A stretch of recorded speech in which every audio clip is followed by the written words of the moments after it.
Hello, welcome to 1510 lab number 8. This is, for whatever reason, one of my favorite labs. So our goal is to do a number of things. We have an Alka-Sizer tablet.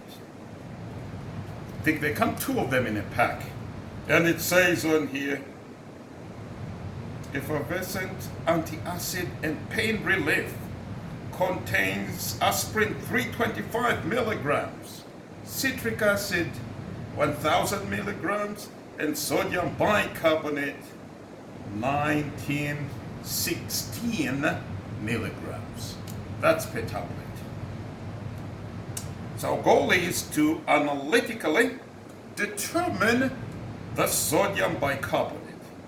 And we do it via a reaction, of course.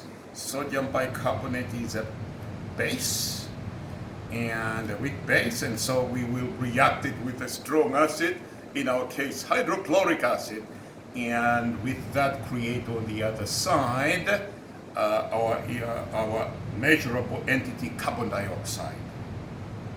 And then from the stoichiometry of the reaction, if we know the mass of carbon dioxide that we produce, we can work backwards and find the moles of sodium bicarbonate that generated the carbon dioxide. How do we do that? First, weigh the tablet. I'm not going to do it because I just want to show you how to do the lab, because all the data is in the Excel sheet that I would like you to use. Otherwise, this video would be long and sometimes data is hard to extract from my video. All right, so weigh that, crush it, mortar and pestle, yeah, crush it, all right. Take a gelatin capsule,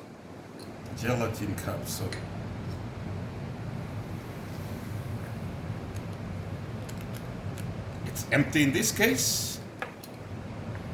That's a gelatin capsule. You can then go weigh the gelatin capsule.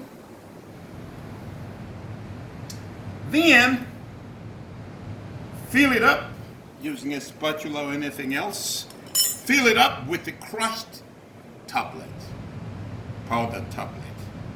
Fill it up as much as you can with it. Close it. Go weigh it again. So obviously the difference in the 2 masses is the mass of the crushed sodium tablet that you put into the capsule. All right. Another weighing operation. First, put about an inch depth of the hydrochloric acid. This is 6 molar hydrochloric acid, so pretty concentrated. So if and when you're handling such stuff, you need to be careful and avoid any physical contact. All right, about an inch, but we want to know the mass. So we go to the balance, we put this on, we tear the balance, and then we put that in and weigh that. So with that, we have the mass of this, the test tube and the 6 molar hydrochloric acid. Then what? Then we fill this, which is your regular wash bottle that you would have in your drawer. Fill it to the mark somewhere with water. And then we'll take our loaded capsule, put it in here, it fits just exactly. And at that point, we will seal the cover and then patiently wait. Wait for what? Well, here's what happens. The 6 molar hydrochloric acid will eventually dissolve the capsule material and expose the tablet, which has the sodium bicarbonate, to the HCl. A reaction will occur, will produce the carbon dioxide, and then that carbon dioxide will pressurize the system and then lead to the squirting of water from the wash bottle into our collection beaker. We'll pause here until the reaction is ready.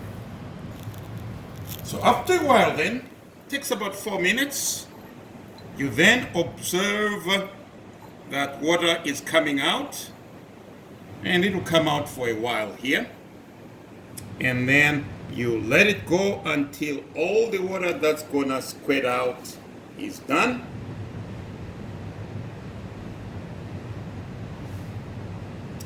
And when you think you've reached the end, then at that point you will stir the solution and thus allow all the carbon dioxide that was formed to squirt out. And so we are in the waiting phase here, just letting the water come out.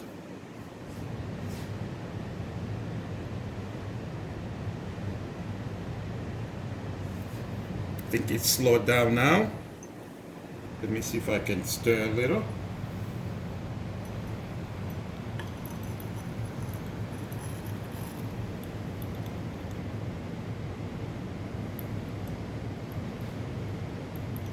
So basically we'll let this go until all the drops stop coming out. At that point, we will find the volume of the water using a 100 ml graduated cylinder. Let me get one here.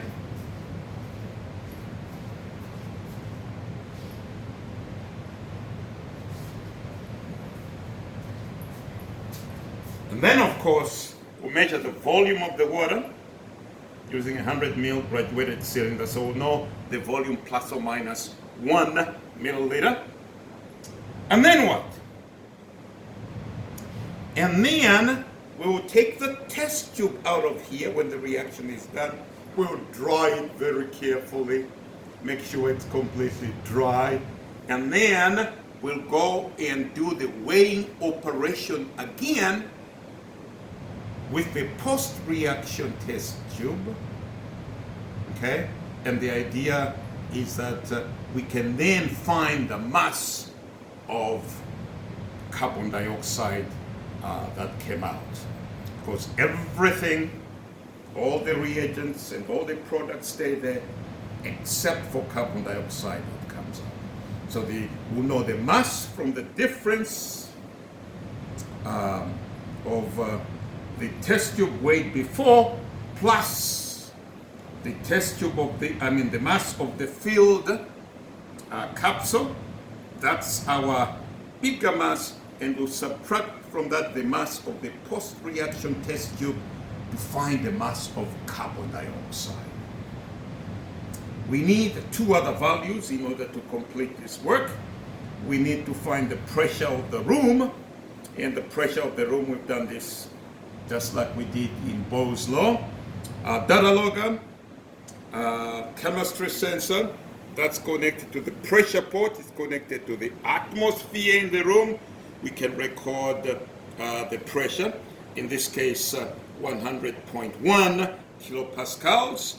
We also need to record the temperature of the room, and so this is exposed to the room, and so in this case the values come out as 100.1 and 18.4 degrees centigrade.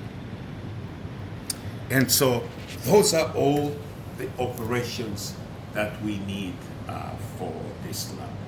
See you in lab number 9.